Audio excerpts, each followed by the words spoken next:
बड़ा बल्ब लगाओ ताकि आपकी जो है ना दिन के जनाब सही मौजा लगती है।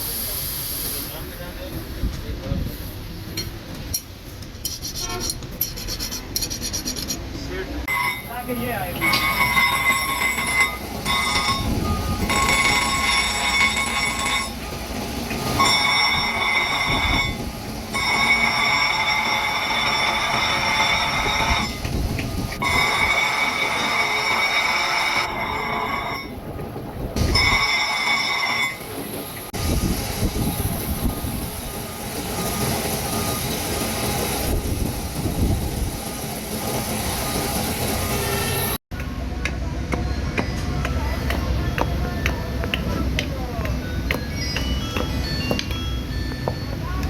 जी। अस्सलाम वालेकुम जी। माविया भाई